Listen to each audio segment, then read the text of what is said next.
नमो अरिहंताणं नमो सिद्धाणं नमो आयर्याणं नमो उवज्जायाणं नमो लोये सव्यसाहुणं येषु पञ्चनमुक्तारो सव्वपावप्रणाशनो मङ्गलाणं च सव्येसिं पठमं हवै मङ्गलं मङ्गलं भगवान् वीरो मङ्गलं गौतमप्रभु मङ्गलं स्थूलिभद्राद्या जैनधर्मोऽस्तु मङ्गलम् अंगूठे अमृतवसे लब्धितणा भंडार श्री गुरु गौतम समरिये वांछित फलदातार।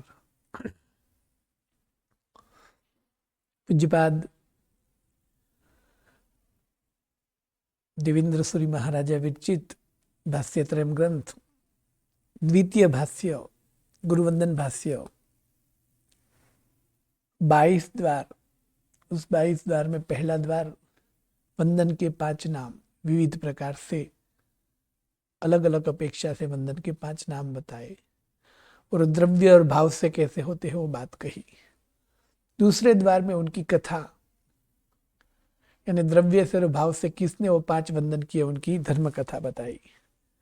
तीसरे द्वार में इस वंदन के अयोग्य कौन है यानी 5 प्रकार के अवंदनीय बताए। चौथे द्वार में 5 प्रकार के वंदनीय बताए।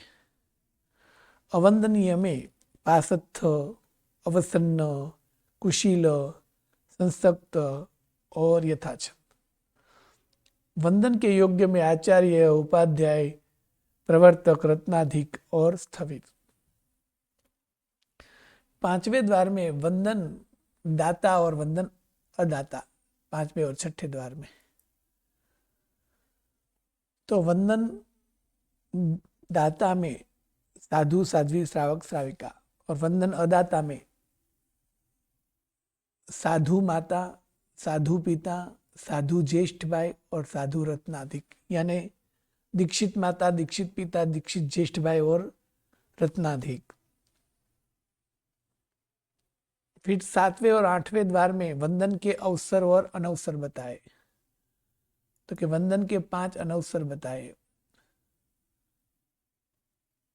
व्यग्रचित्त, परांगमुख,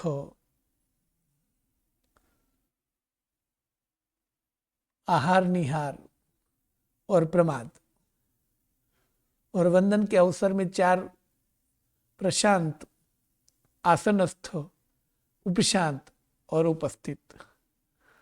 अब वंदन का गुरुवंदन भाष्य पर 9वां और 10वां द्वार, जो कि उसमें 8वां द्वार लिखा है, प्रिंटिंग मिस्टेक है। अब 9वां द्वार है वंदन के 8 कारण यानी वंदना वाला जो वंदन है वो कब कौन से महत्व के 8 कारण पे किया जाता है,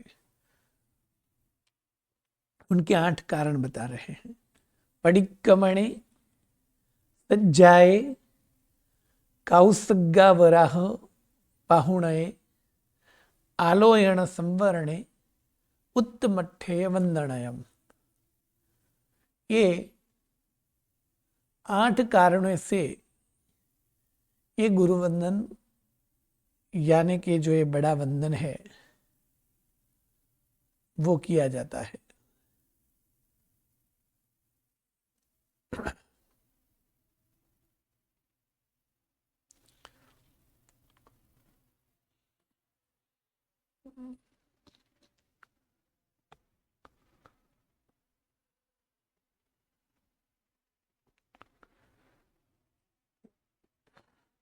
उसमें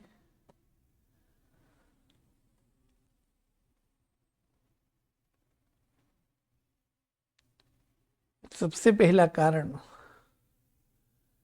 प्रतिक्रमण में वंदन एक किया जाता है। गुरुवंदन के 8 कारण है अर्थात इस 8 कारणों से,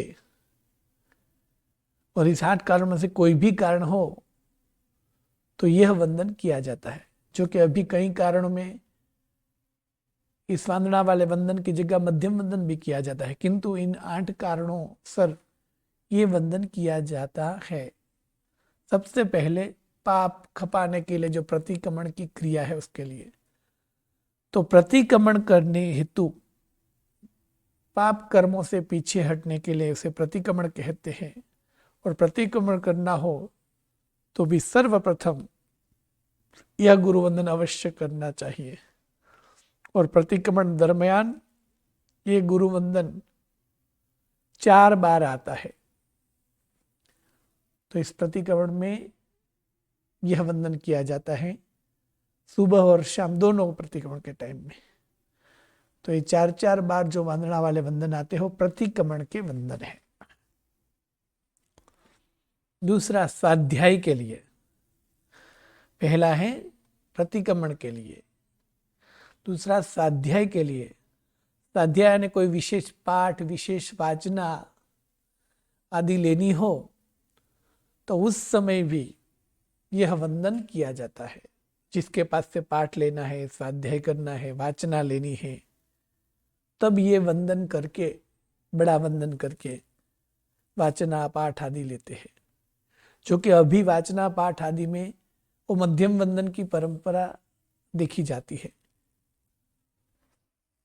तो वो हुआ स्वाध्याय के लिए वंदन, यानी पाठ, पठन पाठन के लिए या वाचना पृच्छना आदि के लिए भी। तो ये दूसरा कारण हुआ। प्रतिक्रमण और स्वाध्याय साधु को हर रोज होता है, तो ये 2 वंदन हर रोज आएंगे, 2 प्रकार के वंदन। अब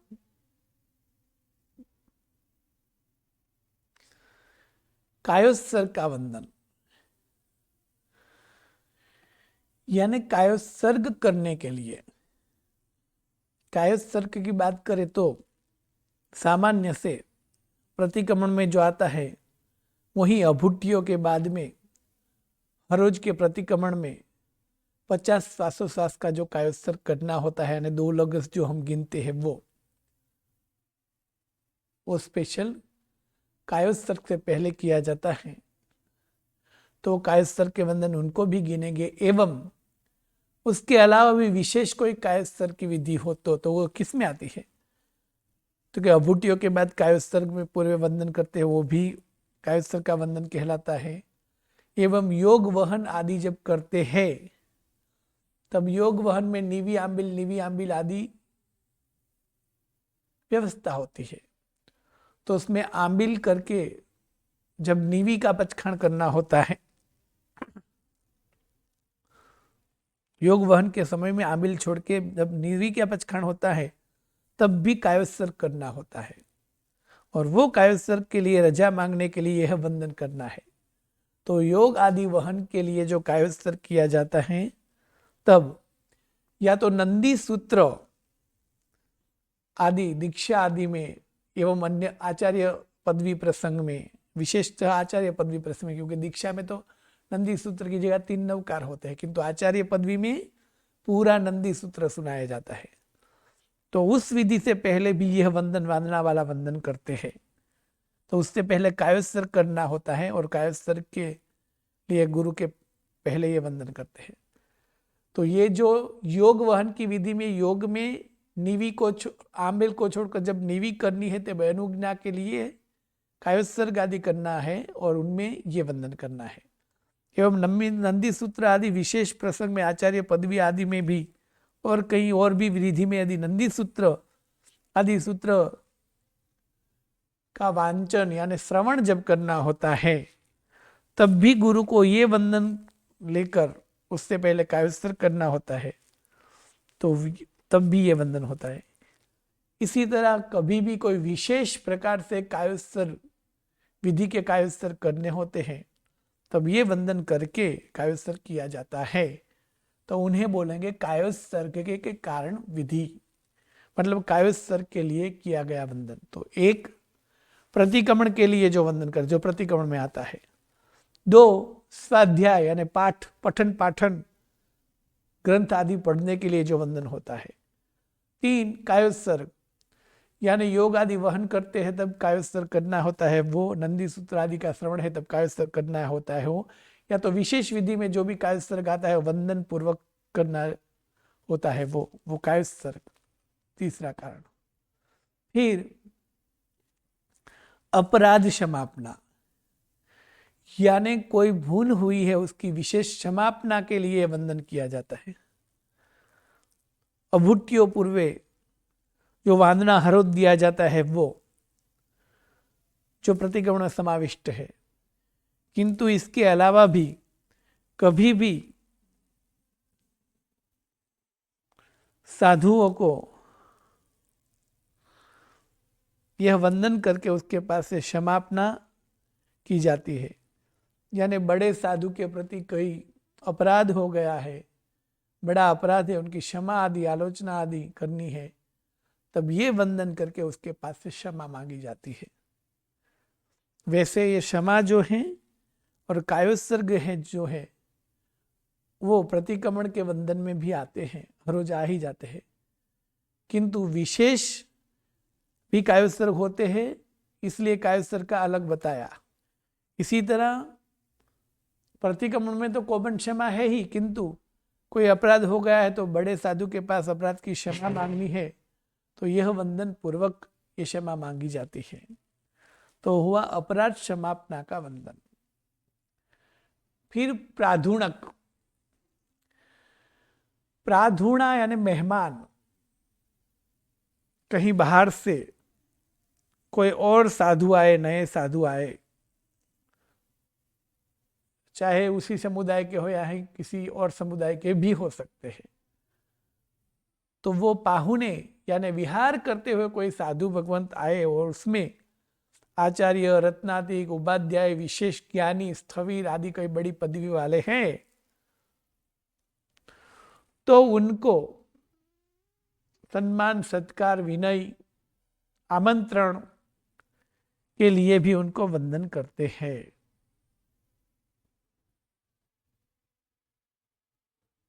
तो उसे प्राहुणा वंदन कहा जाता है। यहां प्राहुणा में दो प्रकार है, सांभोगिक और असंभोगिक। सांभोगिक का अर्थ यह हुआ कि समान सामाचारी वाले, उसे सांभोगिक मुनि कहते हैं। और समान सामाचारी वाले हैं तो उसके आहार पानी आदि का व्यवहार भी समान होता है, तो सांभोगिक मुनि यानी एक जैसे अमुक आचार में। असंभोगिक यानी कि जिनका आहार पानी का व्यवहार अलग अलग मांडली में बैठते हैं तो उसे असंभोगिक कहते हैं। आगंतुक साधु भगवंत यदि सांभोगिक है, बड़े हैं, पदवीधर आदि है, तो गुरु को पूछकर यदि वो रत्नाधिक आदि है तो उन्हें ये वंदन करेंगे। और आगंतुक मुनि असंभोगिक है तो गुरु जैसी आज्ञा करेंगे वैसा वंदन किए करना होता है। मतलब कि बाहर से जो मेहमान साधु आए उनको ये वंदन करना है तो उसे प्राहुणा वंदन कहते हैं। या तो हो सकता है बाहर से आने वाले साधु छोटे हो और उपाश्रय में जो है उसमें कोई रत्नाधिक आचार्य, तो वो भी आकर बाहर से वंदन आकर करेंगे तो वो भी प्राधुणक वंदन में कहलाएगा। छठा कारण है आलोचना। पहला कारण प्रतिक्रमण, दूसरा कारण स्वाध्याय, तीसरा कारण कायोत्सर्ग, चौथा कारण अपराध क्षमापना, पांचवा कारण प्राधुणा मेहमान साधु, छठा कारण आलोचना। यानी व्रत पालन में या कोई भी विशेष प्रकार की आलोचना, शुद्धि, ज्ञानाचार, दर्शनाचार, चारित्राचार, तपाचार, पंचाचार, तीन गुप्ती, अष्ट प्रवचन माता में कोई विशेष अतिचार लागे है तो उनकी प्रायश्चित, उसका शुद्धि आदि करने के लिए, गुरु के पास प्रायश्चित लेने के लिए सर्वप्रथम गुरु को यह वंदन किया जाता है। यह वंदन करके आलोचना आदि का प्रारंभ किया जाता है। तो इसे बोलेंगे आलोचना के लिए वंदन। एवं सातवां कारण है प्रत्याख्यान यानी संवर। अनेक आगार वाले एकाशन आदि के भोजन करने के बाद अल्प आगार वाले दिवसचर्य पचखय तिवीयम आदि का पचखान लेना हो तब ये वंदन अवश्य करना है, जो कि अभी इस जगह पर छोटा वंदन भी किया जाता है। या तो नवकार से आदि का पचखान लिया तो उसके बाद पोरसी साठ पोरसी आदि बड़ा पचखान करना हो तो गुरु के पास वंदन कर कर पचखान लेने प्रत्याख्यान के लिए।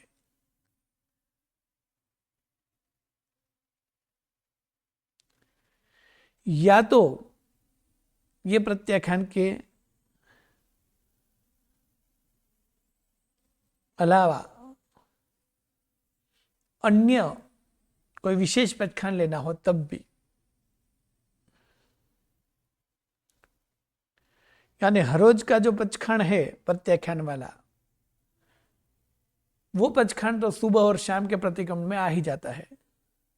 किंतु यदि विशेष अट्ठाई अट्ठम ऐसा कोई विशेष तप का प्रारंभ करना हो तब भी ये पचखान लिया जाता है, अरे तब भी ये वंदन किया जाता है, उसे बोलेंगे पचखान यानी प्रत्याख्यान के लिए वंदन। एवं आठवां कारण, यदि जीवन का अंतिम समय है और जो शरीर है उससे साधना कम हो रही है, तो अंतिम समय में इस शरीर का त्याग करने के लिए, देह त्याग के लिए जीवन के अंतिम चरण में चारों आहार का त्याग करते हैं और समाधि पूर्वक जो अनशन करते हैं, जिसे संथारा भी बोला जाता है, वो सर्व आहार का त्याग करके अनशन आदि करते हैं, तब भी सर्वप्रथम गुरु को यह वंदन करके अनुज्ञा लेके अनशन का स्वीकार किया जाता है। तो इस प्रकार हुए 8 कारण। प्रतिक्रमण, स्वाध्याय, कायोत्सर्ग, अपराध, प्राहुणा, आलोचना, प्रत्याख्यान और अनशन।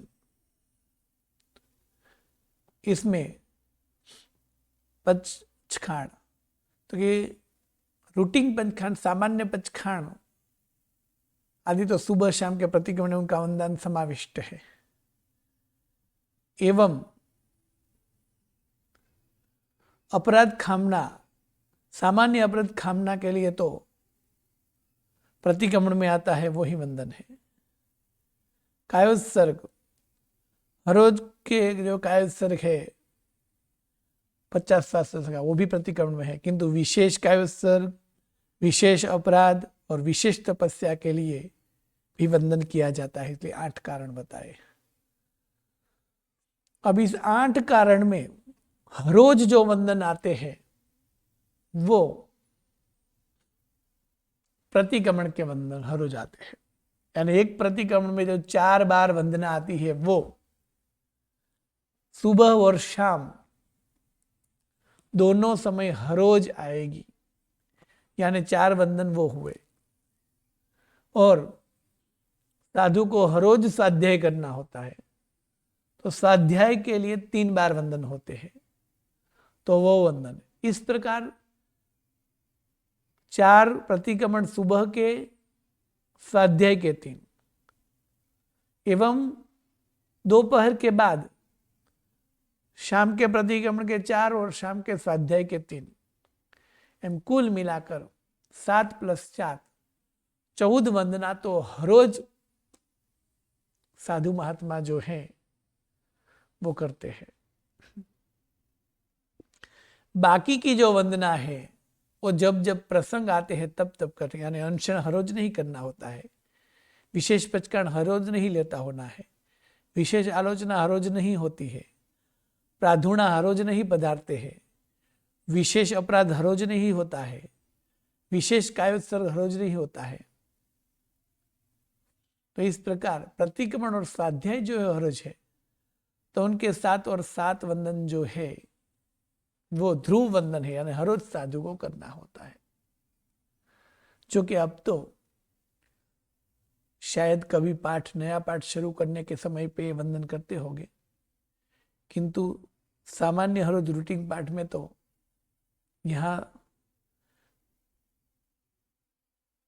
खमासने वाले वंदन भी किए जाते हैं, किंतु हर रोज ये जो है ये वंदन 7 और 7 14 वंदन ध्रुव होते हैं, यानी वो हर रोज करते हैं। बाकी के वंदन जब प्रसंग उपस्थित हो तब होता है। तो 8 कारणों से हम वंदन करते हैं।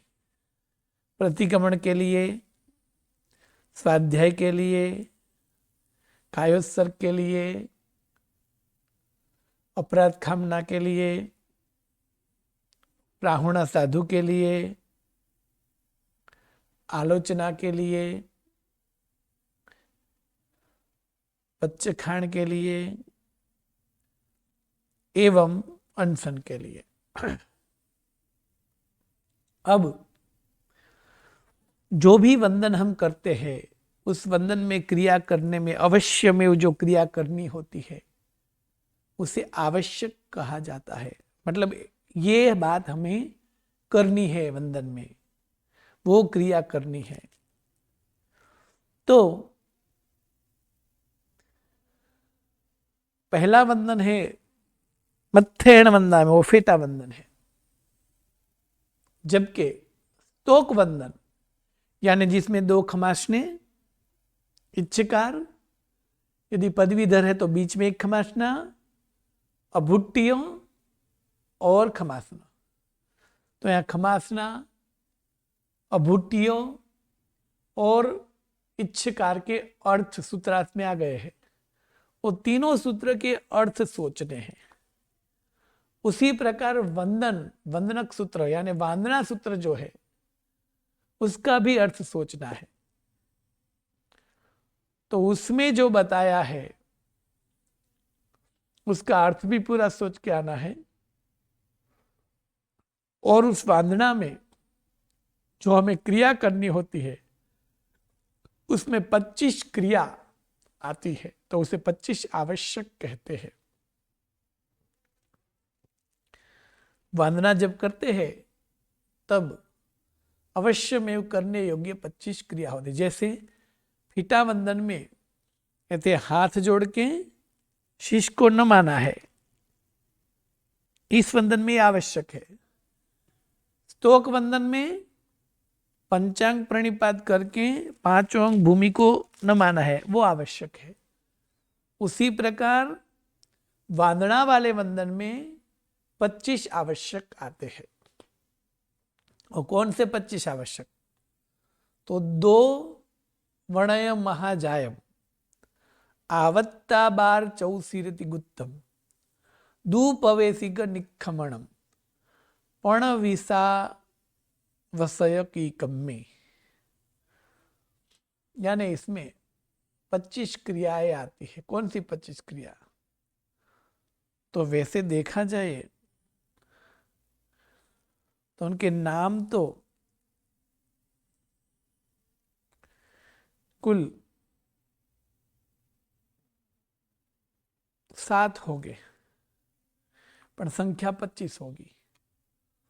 उस 7 नाम कौन से? पहले तो अवनत, अवनत।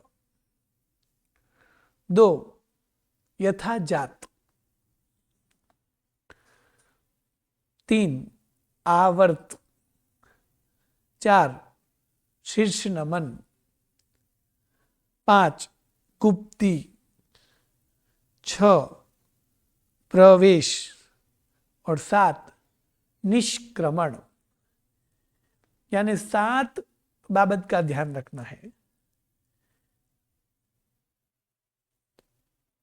1 अवनत, 2 यथाजात, 3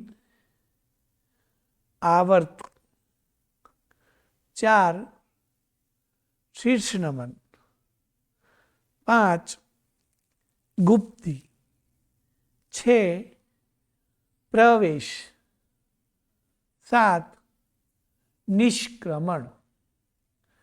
ठीक से 4 पदार्थ हुए।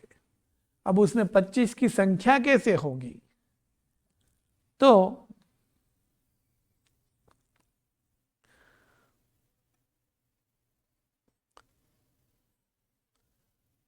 एक प्रकार की मुद्रा आएगी। यानी सूत्र में हमें एक मुद्रा रखनी होती है, यथाजात नाम की मुद्रा करनी होती है। तो वो मुद्रा एक। अवनत, अवनत का अर्थ है अनुज्ञा। उनकी विचारणा बाद में करेंगे। तो अवनत 2 बार करने होते हैं, 2 बार। फिर आवर्त, बार करने होते हैं, 12 मतलब। तो मुद्रा 1, 2 बार अवनत 3, आवर्त 12 वक्त यानी 15, शीर्ष नमन 4 बार यानी 19, 3 प्रकार की गुप्ती को रखना है यानी 22, 2 बार प्रवेश करना होता है यानी 24, 1 बार निर्गमन यानी निष्क्रमण करना होता है 25। इस तरह 7 और उनकी संख्या मिलाकर 25 हो जाएंगे। अब ये 25 आवश्यक जो हमें करने होते हैं उनका अर्थ क्या है, और 25 होंगे तो कैसे होंगे? ठीक है, तो सबसे पहले तो सूत्र हमें बोलना है, तो उसे वांदना सूत्र यानी सुगुरु वांदना सूत्र कह सकते हैं। और उसमें 25 आवश्यक में सबसे ज्यादा संख्या में होते हैं आवर्त, और वो होते 12 बार। 12 बार मतलब 12 बार, 11 के बाद जो 12 आता है वो इतने बार, तो उसको द्वादश शब्द बोल सकते हैं संस्कृत में। तो द्वादशावर्त वंदन उनका गौण नाम होगा। वैसे उनका नाम है सुगुरु वंदन सूत्र, क्योंकि सदगुरु को किया जाता है। किसको किया जाता है? आचार्य, उपाध्याय, प्रवर्तक, स्थविर और रत्नाधिक वंदनीय को किया जाता है। तो सदगुरु वंदना यानी सुगुरु वंदना सूत्र बोलते हैं, या तो टूंक में बोले तो वांदना सूत्र बोलते हैं। हम बोलते हैं प्रतीक वांदना, ऐसा बोलते हैं वो। अब उसमें 25 अवश्य में करने योग्य जो क्रिया है उसे आवश्यक कहा जाता है। उसमें सबसे बड़ी संख्या है आवर्त की, और वो महत्व का आवश्यक है, तो उसे द्वादशावर्त वंदन कह सकते हैं।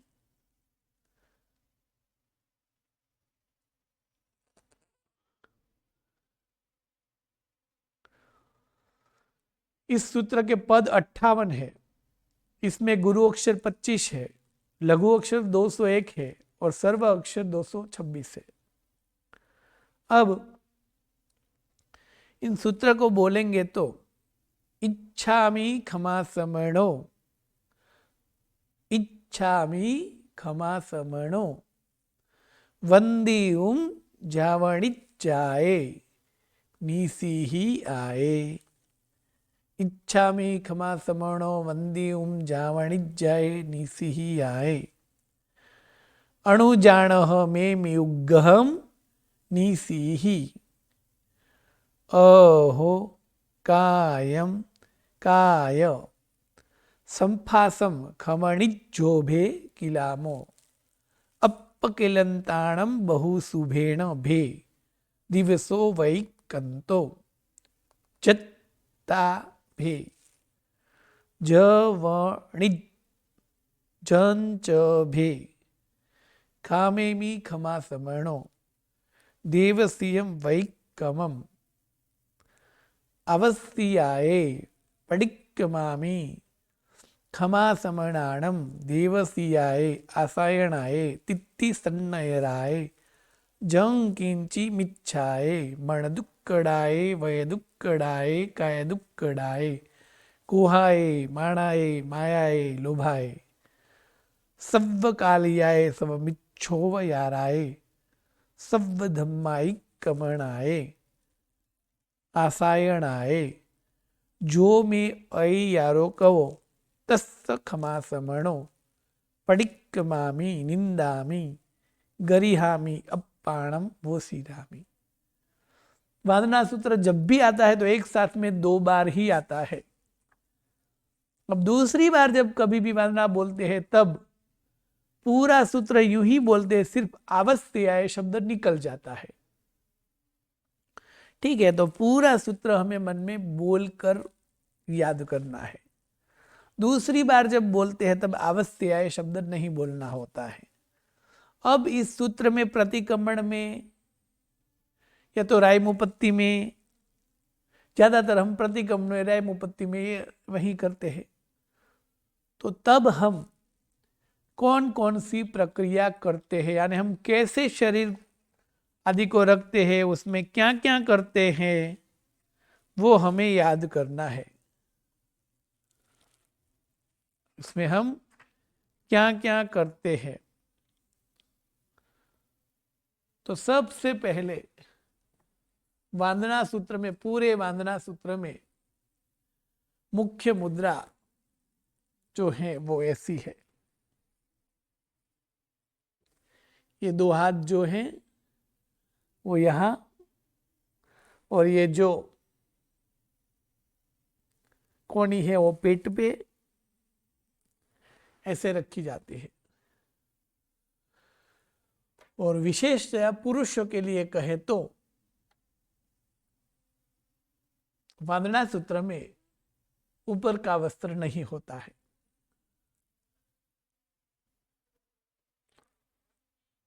तो पहली कि उसमें यथाजात मुद्रा होती है, जो कि बीच में बैठकर अलग अलग मुद्राएं पे आती है, किंतु पूरा सूत्र उनके अलावा, बैठने के अलावा जो खड़े खड़े बोले जाता है उसमें ऐसी मुद्रा होती है। ये दोनों हाथ यहाँ ललाट पे होते हैं, कोनी दोनों पेट पर होती हैं, और ऐसे मस्तक रखना होता है।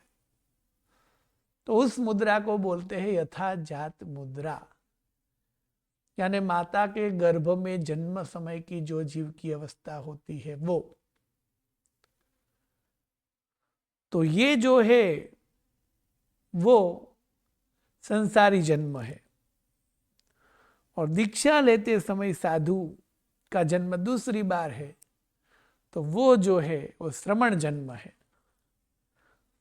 यानी जन्म के समय में जिस आकार में जन्म लिया था उसी आकार से युक्त होकर वंदन करना होता है, तो उसे यथाजात मुद्रा कहते हैं। यानी हमें अवश्य में वहां यथाजात मुद्रा करनी होती है।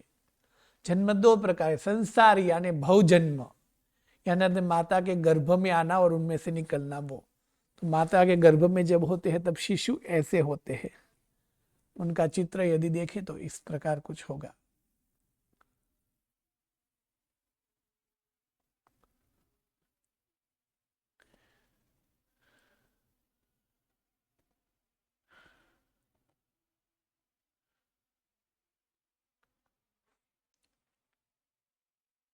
ये जीव विचार की पुस्तक में दिया है, वहां से देखना है। जो वो पर्याप्ति का वर्णन था ना, तब दिखाया गया था। या तो कोई भी हॉस्पिटल का चित्र है जहां गर्भस्थ शिशु का चित्र है, तो वो जैसे होगा वो, तो उसी प्रकार माता में गर्भ से जब आते हैं उसे भवजन्म कहते हैं। और दूसरा है भव को अंत करने वाला दीक्षा जन्म। संसार रूपी माया, वो संसार रूपी माया की स्त्री की कुक्षी में से बाहर आना, यानी संसार रूपी स्त्री उनमें से बाहर आकर स्वयं ले लेना, तो उसे दीक्षा जन्म कहते हैं। यहाँ दोनों ही जन्म का प्रयोजन है। जन्म लेते हैं तब यथाजात मुद्रा है, तो दीक्षा लेते समय भी मुनि चोलपट्टा, रजोहण, मोहपत्ती तीन उपकरण से होते हैं। और जब दाक्षावर्त वंदन करते हैं तब मुनि इन तीन उपकरण को रखकर बहुजन्म के समय बच्चे दोनों हाथ ललाट पर लगे हुए होते हैं। वैसे ही वंदन करते समय शिष्यक भी दोनों हाथ ललाट ऊपर लगकर विनम्र मुद्रा से गुरु वंदन करते हैं। तो उसे बहुजन्म और दीक्षा जन्म के समय, जो बहुजन्म से समय था वो माता की कुक्षी में से बाहर आने के लिए था, ये संसार रूपी कुक्षी में से बाहर आने के लिए वंदन है। तो वहाँ यथाजात मुद्रा रखनी, मतलब ये दोनों हाथ यहाँ मोमबत्ती ओघा और ऐसे रखना, और ऐसे करके। तो इस सूत्र में हमें करते हुए, वंदन करते हुए क्या अवश्य में करना है, एक प्रकार की मुद्रा यानी यथाजात नाम की मुद्रा करनी होती है। वो हुआ यथाजात। अब फिर अवनत। जब सूत्र बोलते हैं तब अवनत आता है। तो अवनत यानी किंचित शीश झुकाना और अनुज्ञा मांगना। शीश झुकाकर अनुज्ञा मांगना जो है उसे अवनत कहते हैं। शीश झुकाकर नमन करना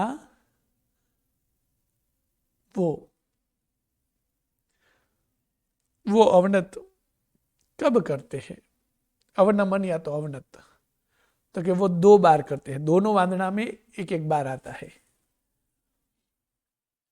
तो इच्छामि क्षमा समणो वंदियुम जावणि जाए, वो पाठ के बाद में आता है इच्छामि क्षमा समणो अणुजाण। इच्छामि क्षमा समणो वंदियुम जावणि जाए निसिहि आए अणुजाण में उगहम निसिहि। तो इच्छामि क्षमा समणो अणुजाण शब्द जब आता है ना उस सूत्र में, उस समय किंचित मस्तक झुकाना होता है। और मस्तक झुकाकर उनका अर्थ क्या होता है? अणुजाण। अणुजाण मतलब अनुग्रह। अनुग्रह, अनुग्रह मतलब अवग्रह। हे गुरुवर, मैं आपके इस 3.5 हाथ के अवग्रह में प्रवेश करना चाहता हूं, तो मैं प्रवेश करूं?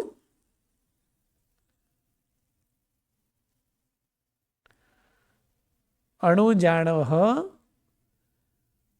इच्छामि क्षमा समणो वंदियुम जावणि जाए निसिहि आए अणुजाण में म्युगहम। ऐसे करके जो शीश झुकाते हैं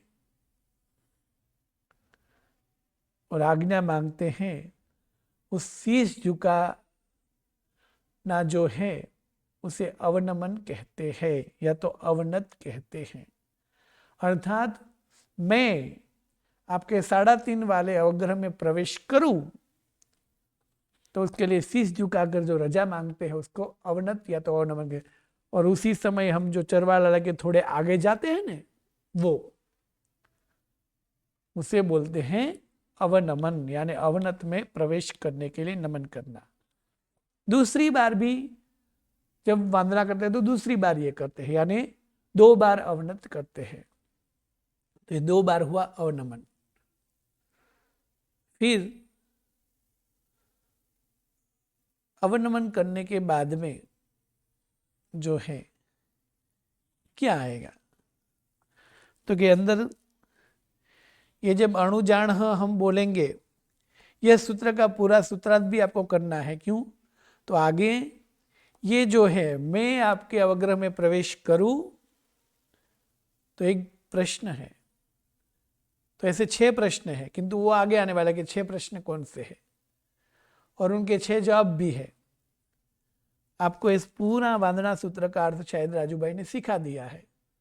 तो उस वंदना का अर्थ और वंदन सूत्र और उसकी विधि 2-3 बार प्रैक्टिकल करनी है, तो हमें ये समझ में आएगा कि हम 25 आवश्यक कौन से करते हैं। और ये वंदन सूत्र पूरा 25 आवश्यक से ही करना चाहिए। तो एक उसमें अवश्य में हमें यथाजात मुद्रा में रहना है। ऐसे हाथ, ऐसे हाथ, ऐसे हाथ, ऐसे हाथ, ऐसे एक हाथ में चरवाला और ऐसे नहीं, यथाजात मुद्रा में ही करना होता है। तो यथाजात मुद्रा। फिर 2 बार अवनत, 2 बार अवनत यानी अणुजाण में म्युगहम कहते समय जो शीश झुकाते हैं और उस शीश झुकाकर गुरु के पास से जो आज्ञा मांगते हैं और आज्ञा मांगने के नमन करके हम रजा मांग रहे हैं, तो उस नमन करना, इच्छा में खमा समणो इत्यादि पद बोलते समय जो नमन करना है, अणुजाण में युगम से पहले इच्छा में खमा समणो वंद्युम जावणिजय निसी ही आए अणुजाण में युगम। तो वो अवनत में प्रवेश के लिए जो किंचित मस्तक झुकाते हैं ना स्टार्टिंग में, उसे अवनत बोलेंगे और 2 बार करेंगे वो। तो हुए 2 अवनत, पहले एक यथाजात मुद्रा, फिर 2 अवनत, यानी 3 हुए। फिर अणुजाण में युगम निसी ही, अणुजाण में युगम निसी ही, ये कहकर फिर बैठते हैं। यानी रजा लेकर नमन करके पहले अंदर जाते हैं, फिर वहां बैठते हैं और बैठकर अहो कायम काय संफासम खमणिजोबे किलामो अप्पकिलंताण बहु सुभेणवे दिवसो वैकंतो चत्ता भे जवणी चंच भे। इतना बोलते हैं बैठे बैठे। तो वहां तब हम क्या करते हैं, तो चरवाला जो है वो नीचे रखते हैं भूमि पर, उस पर मुपत्ति रखते हैं। और चरवाला जो है गुरु के चरण है, साधु के लिए ओघा जो है गुरु के चरण में है, चरण स्वरूप है। तो साधु को छूट है कि वो सीधा गुरु चरण को स्पर्श करेगा, यानी कभी गुरु होते हैं तो उसके चरण को भी स्पर्श न करने के विधान है। या तो मुपत्ति जो है वो गोठन पर रखते हैं और सीधे चरवला को स्पर्श न करेंगे। और श्रावक जो है वो चरवला गुरु है और उसके पर बीच में मुपत्ति रखेंगे। तो तब ये करके अ हो का यम का य, यानी 2-2 अक्षर वाले 3 शब्द बोले, अ नीचे हो का यम का य, अ हो का यम का य, ऐसा 3 बार करेंगे। फिर 3-3 शब्द वाले 3 शब्द आएंगे, जत ता भे, ज व णी, जन च भे। तो ये हुए 6 बार। दूसरी बार सूत्र बोलेंगे तब भी ये 6 बार आएंगे, यानी इसको क्या बोलेंगे, 6 आवर्त। आवर्त यानी सूत्र उच्चारण पूर्वक विशेष प्रकार की शारीरिक क्रिया, जिसमें गुरु चरण को स्पर्श करना और ललाट को स्पर्श करना, गुरु चरण को स्पर्श न करना और ललाट को स्पर्श करना, ऐसे बारी बारी ऊपर नीचे करना, उसे आवर्त कहेंगे। तो ऐसे 12 आवर्त हुए। तो बार बार अवश्य में करना है। और उसमें नीचे चरवाला को हाथ छूने चाहिए 10 उंगलियां, ऐसे 10 उंगली, और ऊपर 10 उंगली मस्तक को छूनी यानी ललाट को छूनी चाहिए, तो ही आवर्त बराबर कहलाएंगे। इसी तरह 6 बार ऊपर 6 बार नीचे, फिर दूसरे सूत्र में 6 बार ऊपर 6, इस तरह 12 आवर्त आ जाएंगे। दोनों मिलाकर 6 बार ऊपर 6 बार नीचे हो जाएंगे। कई जगह पर ऐसा भी बताया है कि जत ता भी, ज व णी, जन च भी, मतलब के अहो कायम काय, ऐसे भी करते हैं। फिर जत्ता भे। तो कई जगह पर ऐसा लिखा है करने समय नीचे जो है अ हो ऐसे लेना है, का यम का य, तो ऐसे आवर्त यानी गोल गोल हुआ ना, तो उसे भी आवर्त कहा जाएगा, यानी 6 बार ऐसे होगा। दूसरे बंधन में 2, फिर 6 बार होगा, यानी 12 आवर्त यानी 12 मंडल हुए। तो उस हिसाब से क्या होगा कि अ नीचे है चरण में, और उनका मानना है कि वहां ऐसे उल्टे हाथ, यानी जैसे कि समझो कि पूछ नहीं पड़नी चाहिए। तो हो, फिर का यम, फिर का य, दोनों बात मान्य है। इसी तरह जत ता भे, ज व णि, जन च भे, तो 12 मंडल आकार मतलब गोल आकार, तो वो भी आवर्त कहलाता है। या तो ऊपर नीचे करना, उनके भी आवर्त ही कर, मतलब आवन जावन करना। तो इस तरह 12 आवर्त करना होता है। तो यथाजात मुद्रा यानी एक ही प्रकार की मुद्रा है, खड़े खड़े में, बीच में अलग मुद्रा है, किंतु पूरे दोनों बार सूत्र में यह पूरा सूत्र इस मुद्रा में बोलना है ना। मुद्रा हमें यथाजात नाम की रखनी है। तो एक यथाजात नाम की मुद्रा अवश्य करनी है, यानी आवश्यक है यथाजात मुद्रा करना। फिर दो बार हमें अवग्रह में प्रवेश करना होता है, तब गुरु को किंचित मस्तक झुकाकर अवनत यानी इतना चूकना होता है ये बोलते समय। तो हुए 2 बार के 2 अवनत। फिर नीचे बैठकर ऐसे जो करना है वो 12 आवर्त यानी 15 आवश्यक हुए। अब 12 आवर्त के बीच में अहो कायम काय, इतना बोल के हम संफासम बोलते हैं। संफासम बोलते हैं ना, संफासम। उस समय ऐसे मस्तक झुकाकर किंचित झुक जाते हैं, मतलब भूमि तक झुकना होता है, यानी ऐसे झुकते हैं, मस्तक झुकाते हैं, संफासम ऐसे करके, ठीक है। उसको बोलते हैं शीर्ष नमन। तो ये 2 बार संफासम आएगा, और उसी प्रकार संफासम खमणिज्जोबे किलामो, फिर अप्प किलंताणम बहुसुभेण बे दिवसो कंतो, फिर जत्ता बे जवाणी जनचब्बे, फिर वापस खामेमी, ऐसे खड़े होते समय खामेमी करके शीश झुकाएंगे। यानी संफासम और खामेमी बोलते समय बैठे बैठे, बैठे कैसे गोदोहिक आसन में बैठे बैठे जो शीश झुकाते हैं उसको शीर्ष नमन कहा जाता है। तो संफासम और खामेमी ये 2 पद बोलते बार 2 बार शीश झुकाना होता है, और 2 बार दोनों सूत्र में है, यानी उसे 4 शीर्ष नमन कहा जाता है। तो वो हुए 4 शीर्ष नमन। तो इस प्रकार हुए 19। फिर प्रवेश,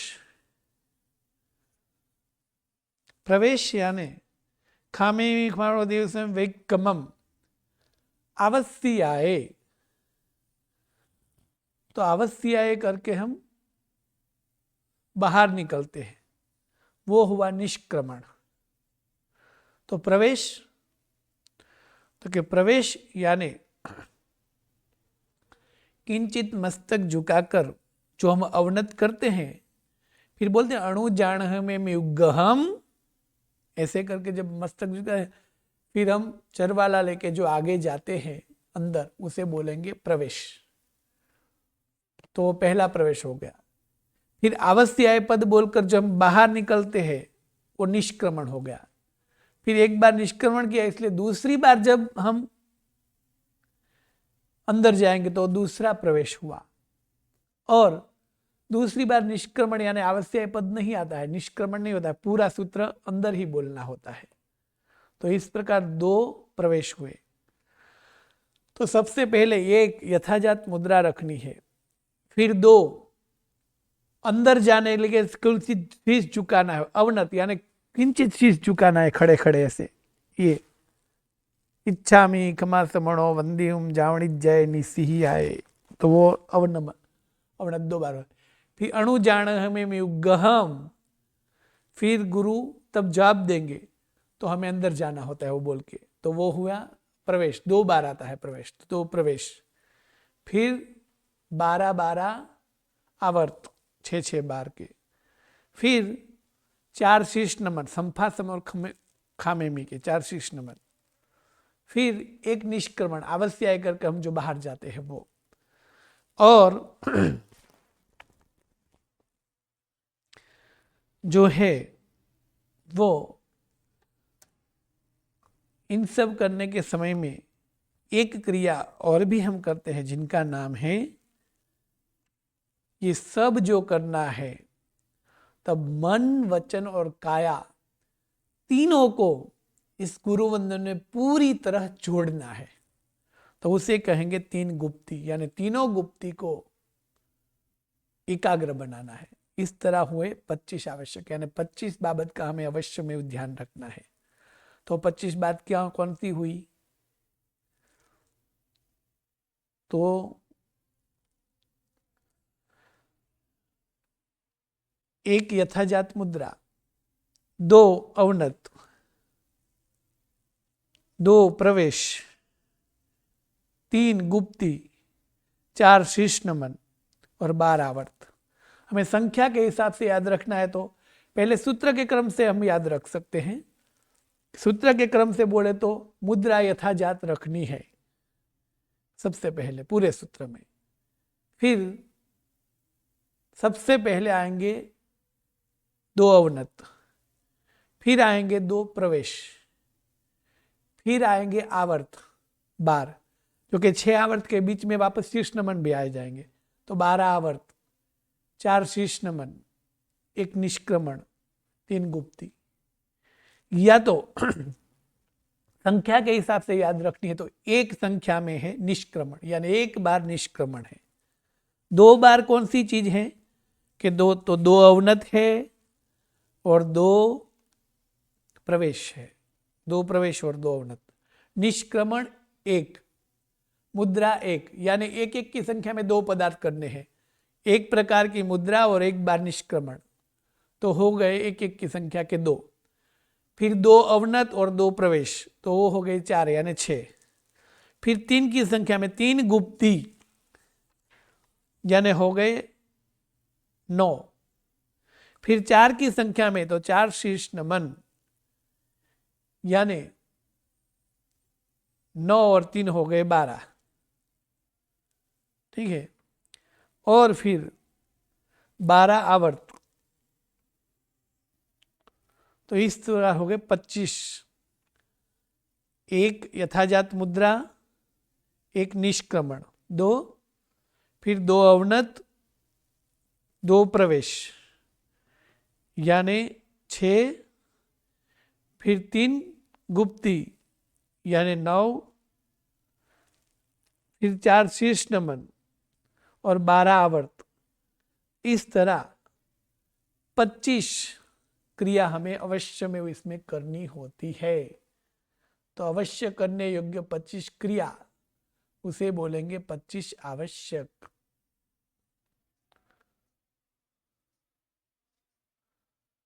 और 19वीं गाथा में कहते हैं कि की कम्मंपि कुणंतो न होई कई किम निज्रा भागी पण विसा मन्न यरम साहु ठाणम विराहंतो। वंदन करने वाला साधु साध्वी श्रावक श्राविका ये जब वंदना वाले वंदन करते हैं तब इन 25 आवश्यक में से कोई भी आवश्यक का यदि पालन अच्छी तरह नहीं करता है, उनकी विराधना करता है, यानी 25 आवश्यक का पालन के बदले आलस्य करके उस आवश्यक पूरा नहीं करता है, तो वो निर्जरा का भागी नहीं होता है। अर्थात जितनी निर्जरा करनी यानी मिलनी चाहिए उतनी निर्जरा का भागीदार वो नहीं होगा। यानी निर्जरा का यदि भागीदार बनना है तो पूरे 25 आवश्यक के साथ वंदना करनी चाहिए। और 25 आवश्यक के साथ यदि वंदना करेगा तो अवश्य में अखूट निर्जरा का भागी होगा। अब आगे के द्वार में है कि ये जो बड़ा वंदन आदि होता है उसमें मुपत्ति आदि पड़े लेहन का भी विधान आता है। तो उस 25 मुपत्ति की और 25 शरीर की, ऐसे मुपत्ति के 50 बोल है।